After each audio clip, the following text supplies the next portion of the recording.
আপনার গার্লফ্রেন্ডের নাম্বারটা একটু আমাকে দেন, আমি একটা কল করি, দেখি আমি তাকে ইমপ্রেস করতে পারি কিনা। ওকে। আপনি হচ্ছে গিয়ে কিছু হিন্টস দেন আপনার গার্লফ্রেন্ড সম্পর্কে। আমার গার্লফ্রেন্ডের নাম সাদিয়া, ওর বাসা ফরিদপুরে। নাম্বার। হ্যালো। আসসালামু আলাইকুম। ওয়ালাইকুম আসসালাম, কে আপনি? সাদিয়া বলছেন? জি। আমাকে আপনি চিনবেন না, আমি আর কি আপনাকে অনেকদিন ধরে ফেসবুকে ফলো করি। কেন কল করেছেন? আপনার পরিচয় কি? অ্যাকচুয়ালি আমার নাম হচ্ছে মাহিন, তো আপনি আমাকে চিনবেন না, পরিচয় দিয়েও লাভ নেই। আপনি দেখতে যেরকমটা সুন্দর, আজকে কল করার পর মনে হলো আপনার বয়সটাও এরকম সুন্দর, মানে আপনি সব দিক দিয়ে পারফেক্ট। মানে একটা মানুষ এত সুন্দর কিভাবে হয়, মানে আমি আর কি কল্পনা করেও পারতেছি না।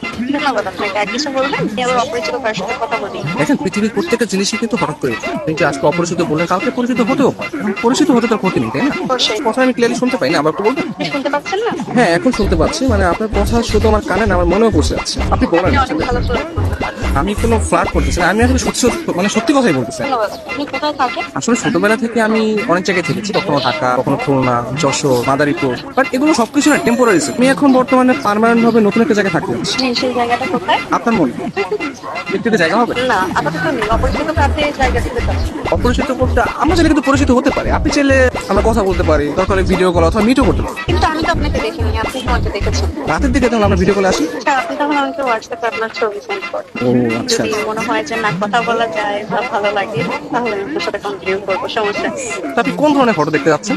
আপনার কিছু ওয়াও টাইপের ছবি দিন, যেগুলো দেখে আমার ভালো লাগবে। আচ্ছা ঠিক আছে, আমি আপনাকে কিছু আমার সত্যি সত্যি পিক পাঠিয়ে। তার বাচ্চা সুন্দর সুন্দর কেন হঠাৎ পিক দিয়ে দিই কে? আমি তুষার।